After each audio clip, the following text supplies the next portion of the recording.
Good afternoon. So I just want to start by saying it is such an honor to be in conversation with you again.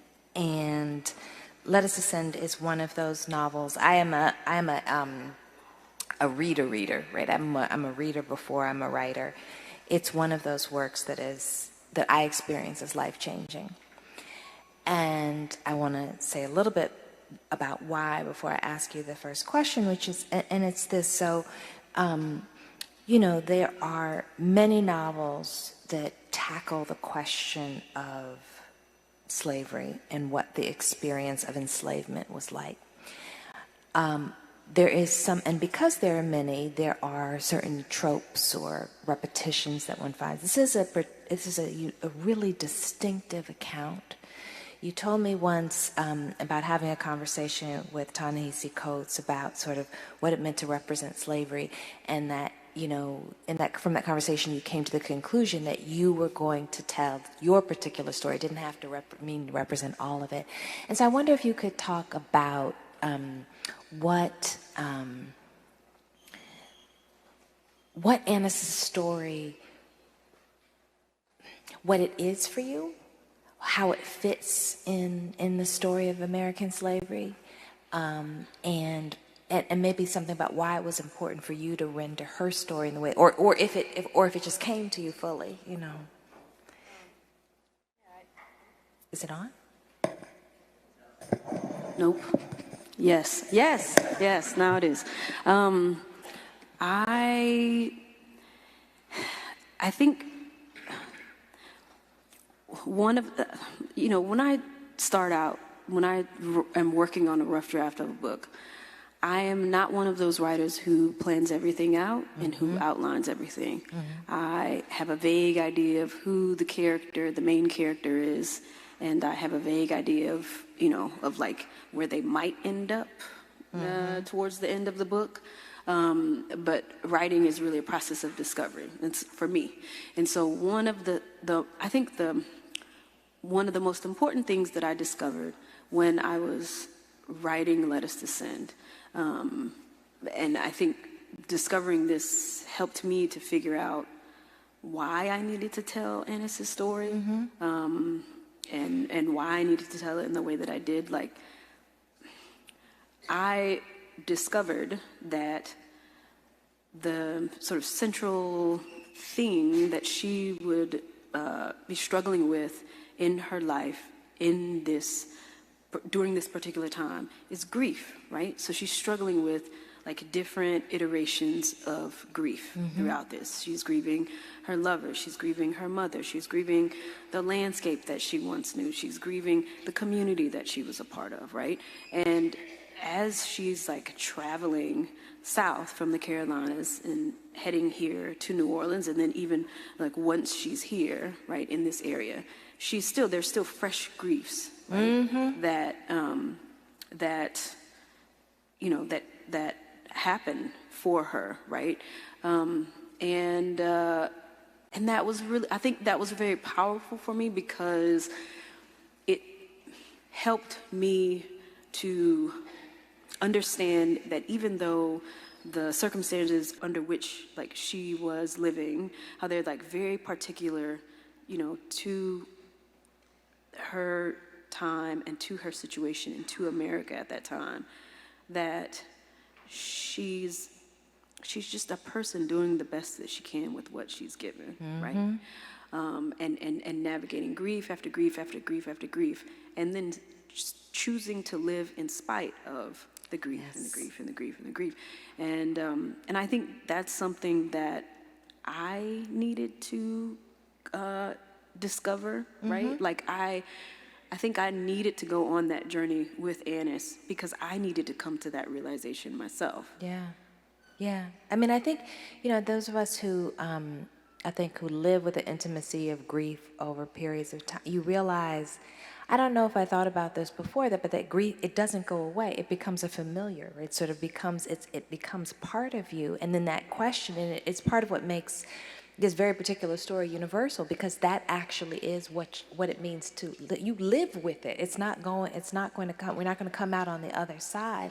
I think the other thing that really struck me is oftentimes when we talk about slavery, it's either, and Clint Smith said something like this earlier, it's joy despite the circumstances or utter devastation. What I found in Let Us Descend is that there's a way in which there's fragmentation everywhere. Everything is fleeting, love, but it's not as though she doesn't live, it's just life is taken in snatches, right? Is that? Yeah. Is that, yeah. No, yeah.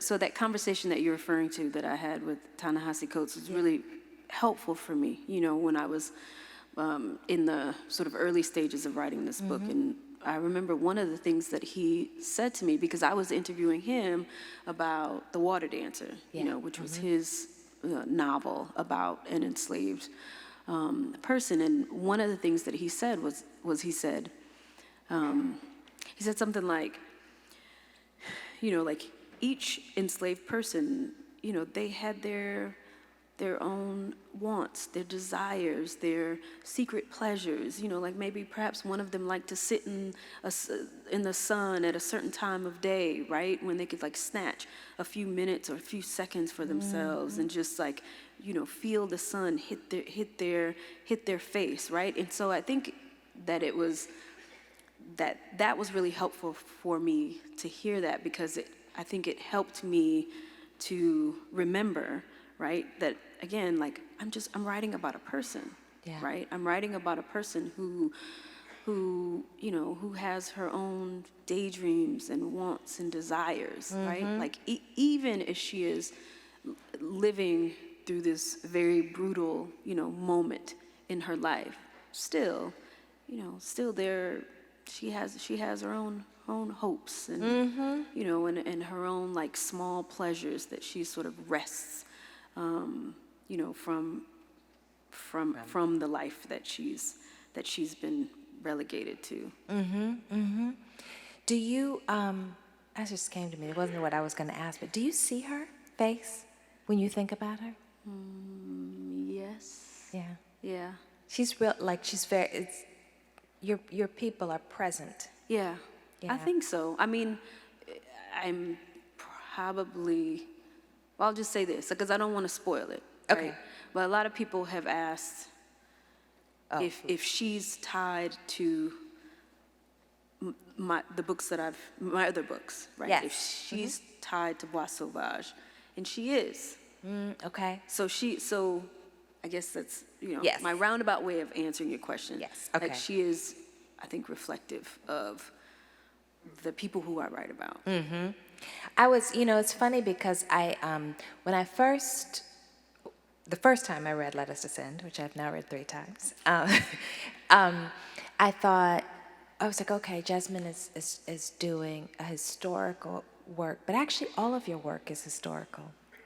You're always engaged with the past. This is just sort of more fully so.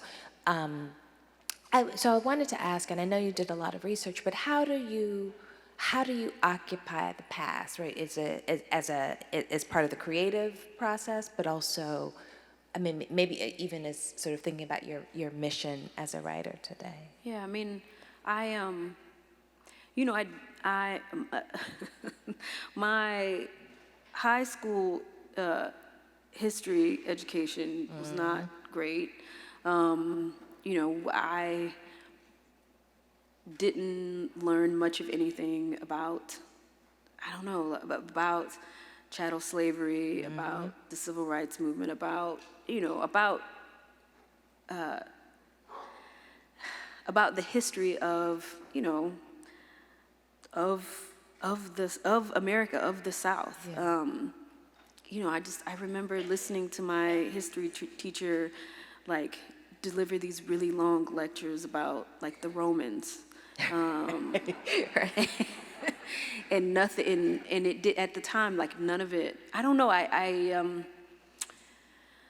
think I felt robbed afterwards. Like when I began to search out American history on my own, when I began to read more about slavery, more about the civil rights movement, more about just like the history of Black people, indigenous people, right, in the United States, there was so much that I did not know, and that I think, part of the reason why I'm sort of invested in sort of trying to take in that history and synthesize that history and build my stories with an awareness of that history is because I'm trying to provide it for the kids like who are readers like I was, right? Yeah. And who are also probably growing up with this void in their life where they don't understand, why they live the kind of lives that they live. And so I'm still learning. I still, every project so far after I did some research with Salvage the Bones, right? Around Hurricane Katrina. Yeah. But, I feel like every book that I write requires me to, to educate myself and to do more research. And so I feel like I'm constantly learning, and I think it's one of the challenges that I enjoy.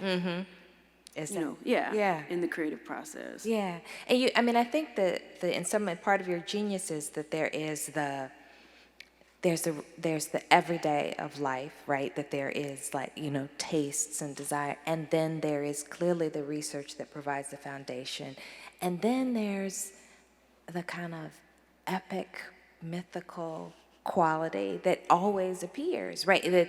Which is, to me, that's essential to good storytelling, but which people don't always connect that to sort of regular folks, right? And so in Let Us Ascend, there is this spiritual terrain that is very present, and not in a conventionally religious way. Yeah, can you talk a bit about? Yeah, I wanted the Annis' story and the world that Annis existed in to have a spiritual component, right? I wanted that world to have a supernatural component, right? I referred to this earlier, but part of the reason that I wanted that to be the case is because I felt like that was sort of more reflective of the realities of the people that I come from, and like what they believe in about the world, and how they believe that the world works, right? They all believe that the world is sopping with spirit, right? Like Annis's mother says. But I also felt like it was perhaps having that present in the book is, I think, truer to the realities that enslaved people live, because I felt like part of the reason that they were able to, to resist and to live and to choose to live and to thrive is because they had that spiritual component, in their lives. At the beginning of the book, in the very first chapter, I thought, oh, maybe, because I thought that maybe the spiritual world in Let Us Descend would be more reflective of like a West African spiritual traditions, African traditional religions. But it didn't feel right. It just like didn't feel right. It couldn't be this coherent, organized system. Right. Because, and I just thought, the spiritual world in this novel has to be reflective of the people who were here at the time, of the landscape, of the history of the places that she was sort of moving in. And so I thought, well, I just have to invent it. It has to come to me, and I have to invent it. Yeah, part of the reason for me it's a hoodoo novel is that I always think, well, part of what hoodoo is that it's a tradition where you just take whatever knowledge that comes your way and integrate it Right. into making sense of the world, right? Which is what it's both. Annis is listening, to these ancestral spirits, and also pulling things as she goes along her way. Yeah, Right. yeah, yeah. There's also, wondered about if you could talk a little about. There's a queer romance in the novel, but again, it has this sense of sort of it doesn't have like a definition. It's just like the way in which intimacies move through, and she moves through them, and then Can you talk about that? Yeah, It just Joyce. really that romance, and there's that romance in the beginning of the novel, right? And then there's like hints of another one, right? Of a queer romance towards the end of the novel, Right. And really, I felt like those they seemed organic to Annis and to the world that she lived in. Yeah. And when I sort of sat back as a writer and thought about those relationships, it just made sense to me, And I think that part of me,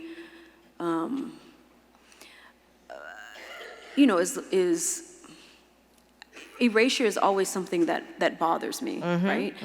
And so when those relationships sort of came into the novel, I thought, well, of course these relationships existed, right? And of course they've been sort of erased, right, from the record. Yeah, from the record, and from like our understanding, of all the ways that enslaved people found love and found kinship. And so I was like happy that, that, I don't know, that the powers that be, the voices that I listen to, the voices that I follow, that it brought me to that place. Yeah.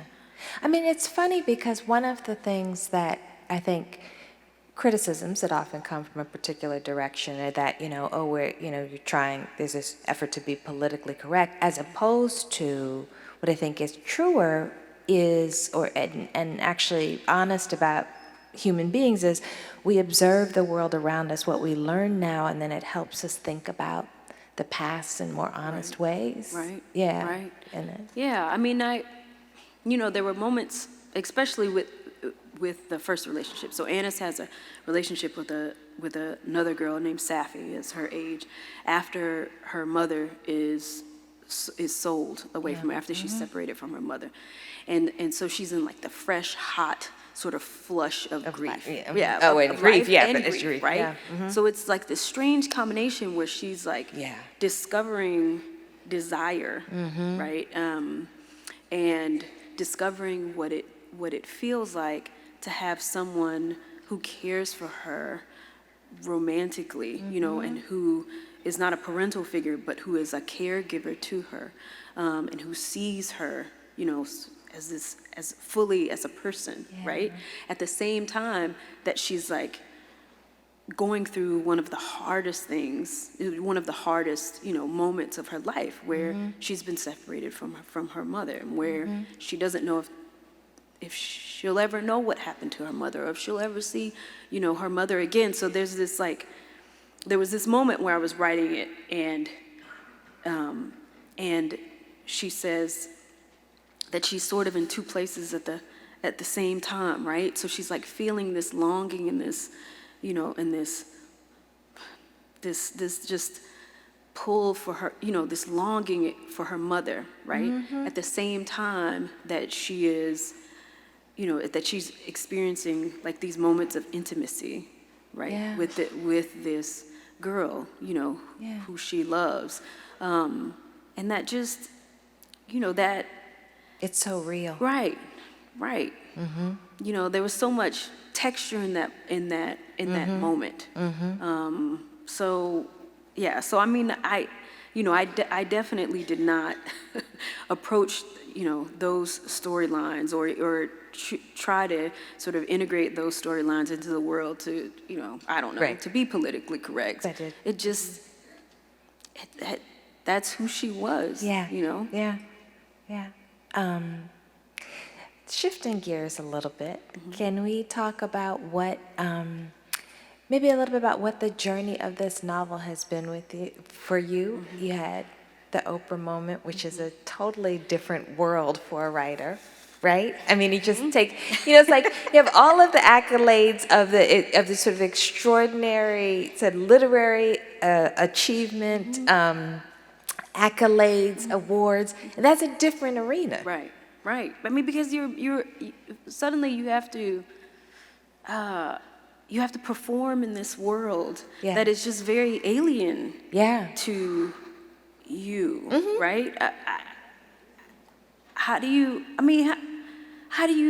sit on a sofa with Oprah and she's like this close to you, her face is like right here. and how do you like speak words? I don't. Right. I still don't know how I did know what happened. I don't. I think I drank like 4 cups of coffee before I met her. I don't know. I was trying to like breathe and do breathing exercises. I did some media training like 2 weeks beforehand. So I'm trying to remember my media training so I can like remember like how to answer the questions that I think she might ask. But she's so good that when she was asking the questions, I was like, is she interviewing me or are we best friends now? I think we might be best friends. Like this is just some amazing conversation. She just wanted to talk to me. So I'm still, I think, in awe and have not completely processed it. But it is, it can be overwhelming because it's just so different from anything that we do. And it's a different kind of, like it's operating a different kind of iconographic space. I mean, I think it's interesting because you are a deeply interior, reflective, you are a writer, right? Like you're not, and yet occupying these spaces, right, requires a kind of inside out. Right. Yeah, that you have to manage. Right, yeah. That sort of public, you have to have this public face. And so how do you do that? And that public face is very different from this one. Right. It's very different. Yeah. So yeah, I don't know. The processing. Right, yeah. Right. You just like do the best that you can and hope, I don't know, that you don't embarrass yourself.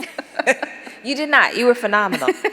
No, I mean, really, it's like absolutely extraordinary all the way through.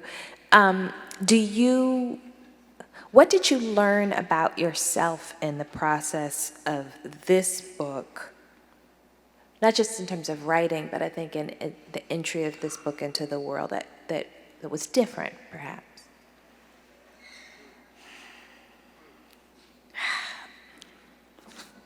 I should not answer this question in this way, but I'm going to answer this question this way.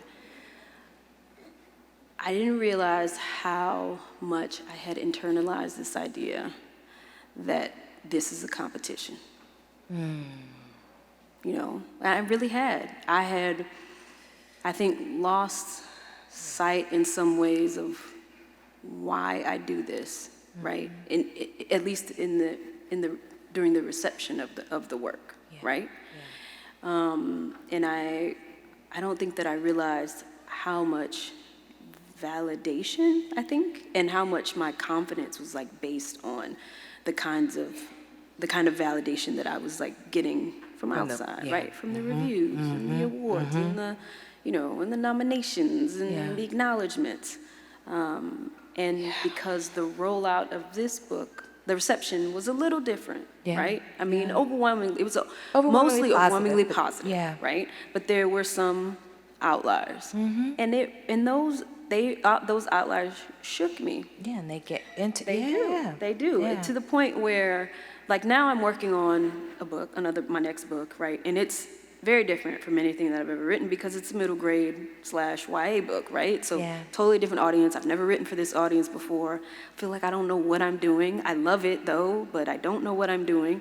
But I am struggling right now in the beginning, and to the point where as I'm working on the beginning of this rough draft, I'm like second guessing every sentence. Every sentence, I'm like, really? Yeah. So you But I mean, yeah. But I think it's so important. I mean, I thank you for sharing that. And I think it's so important because I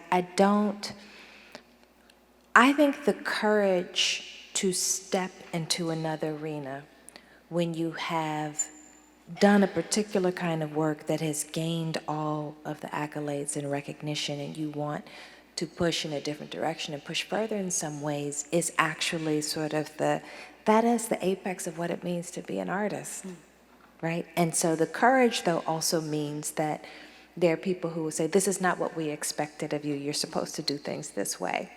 Right? So I'm grateful, even though I know that I also think, I mean, I should not ask this question this way, but I'm going to ask. Do you think that, I think that there are times when, this is not quite the right word, but people don't necessarily want you to grow up in a sense of like, and I don't mean in terms of, obviously you've grown, but I mean in this sense of, we move through as whatever we do, we move outside of the packages that we once occupied because of the lives that we lead, and that there are, I think particularly for Black women, there's a real pressure once there's a package that people like for you to stay there. It's a kind of a desire to arrest your development. Right. I mean, yes, I think that is the case, and it's frustrating, especially because I feel like artists or writers who are not, who don't look like us, me, right? Like us, right? Yeah, they don't have to. They don't have to do that. No. Like they can do whatever they want. They can write a whole book about a sentient lobster, right? And it's a bestseller, and everyone, and a critical success, and everyone loves it. Yep. Right? Let me try to write a book about a sentient lobster. Right? You'd be like, she lost her mind. Right. She lost her mind. Yeah. It's a total disaster. Yeah. So I don't know. I mean, I guess, the only thing that I can do, in that situation is to, keep doing the work that I feel called to do. Yeah. Regardless, right? That's what you have to do. Yeah. That's it. Yeah. Yeah. And I wonder, maybe there's a way in which having that experience actually deepens the calling itself. Does Anna stay with you? Is she still around? She is still around. Yeah. I mean, she doesn't, she doesn't speak to me, right? I'm not working on her story right now, but I think about her all the time, especially when, because I live in Mississippi, but I work here, at Tulane in New Orleans, and I drive in to work, and whenever I'm driving through those wild places that still exist, in Louisiana and in Mississippi, I always think about her. I don't know, part of me feels like she's still out there.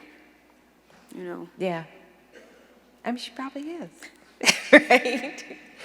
You have, there's 3 epigraphs to the novel that are really profound. I mean, one is a piece from a WPA slave narrative. I think the second one's Nikki Finney, and Langston Hughes.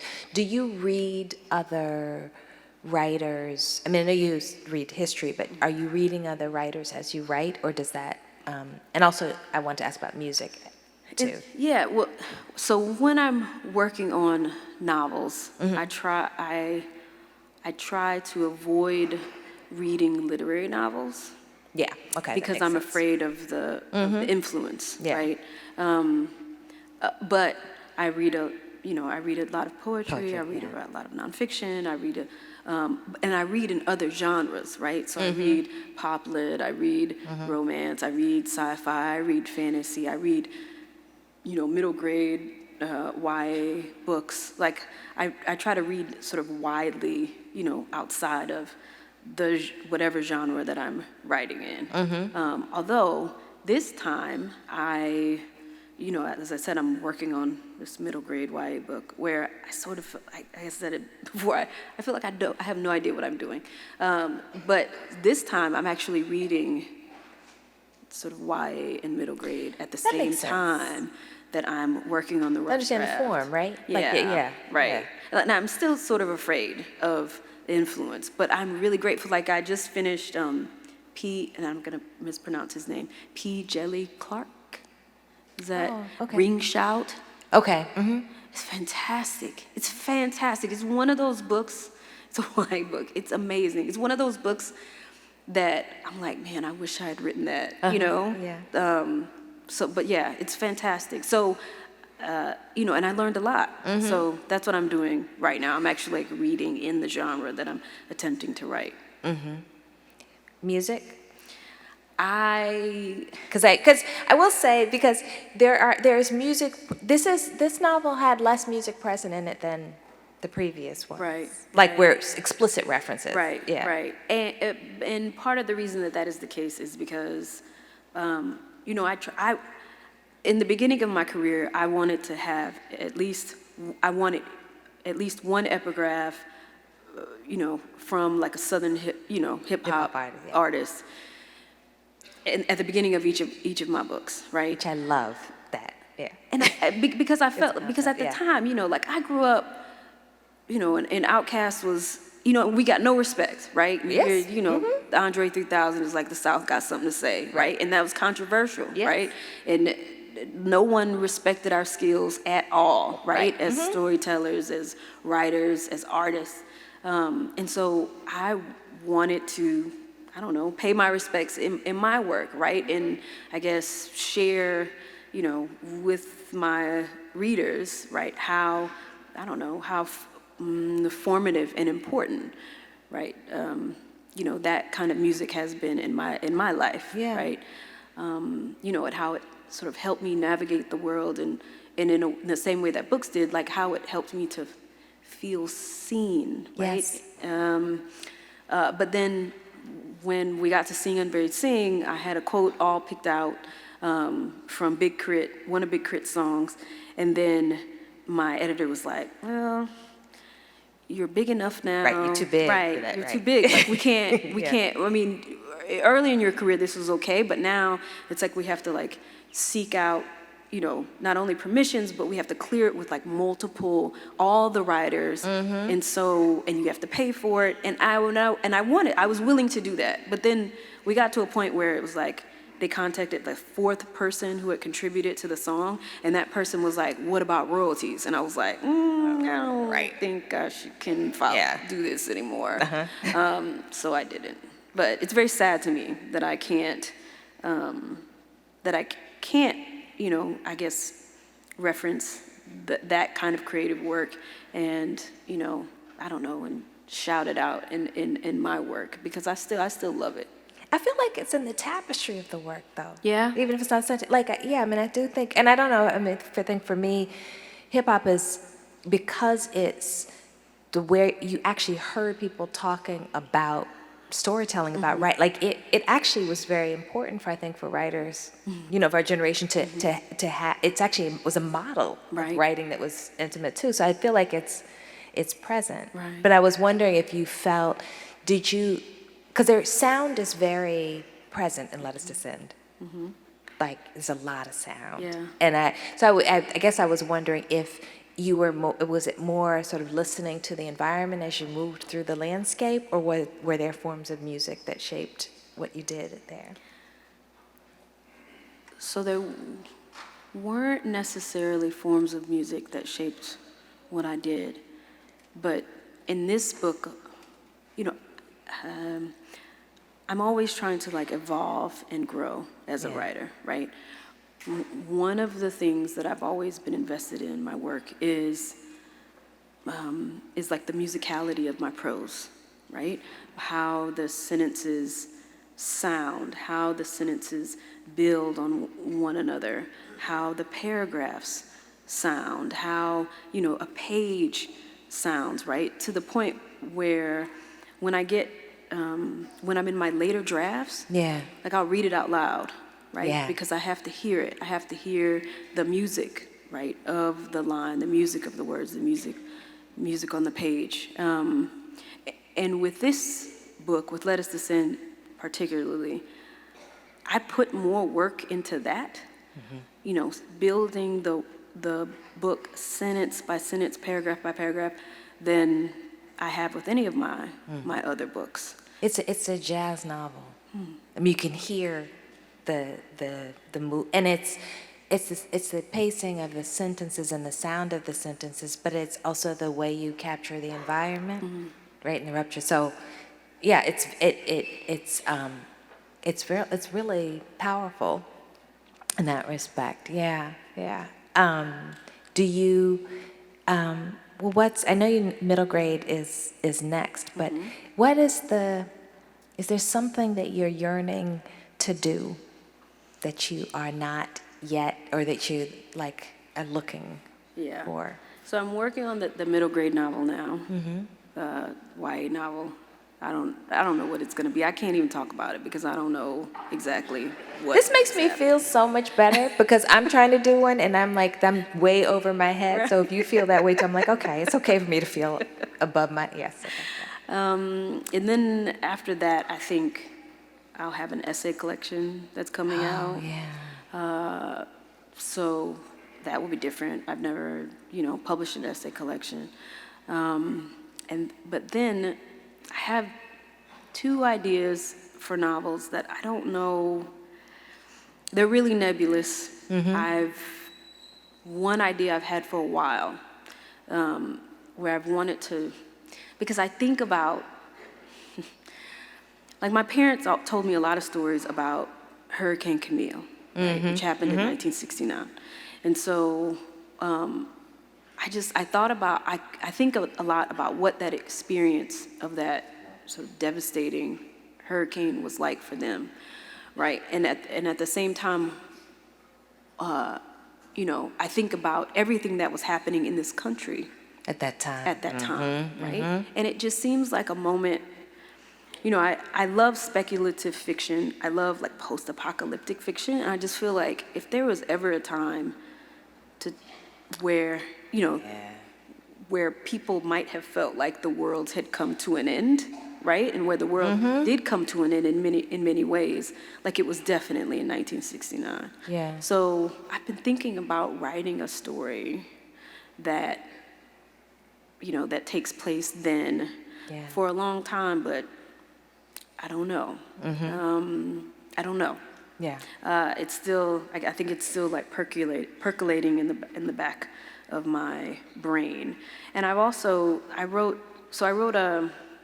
a short story for Audible that was... Oh, yeah, Mother Swamp. Yeah, Mother Swamp. That was about this, family of women who, they're descended from an enslaved woman who escaped slavery and fled to the swamps. And there was something so fantastic about that short story that I sort of want to write a short novel, maybe 220 pages or something. But I just want to be in that world for a while, with those women who are who are hunting with panthers and, I don't know. Yeah. I'm a big, I spoke about this not with Clint, but I was talking to this journalist yesterday at Baldwin and Company bookstore, and he asked me if I was a Xena Warrior Princess fan, and I was like, oh my God, right? I got all excited. You are? Oh yeah. Oh, me too. Yes. So I was telling him, I grew up in the 80s. That was the best time for fantasy and, forget Hercules. Right. It was Xena. It was all Xena and fantasy and adventure. So I feel like that writing that novel would indulge my passion for women warriors and also fantasy, sort of. And on that note, thank you so much. Thank you.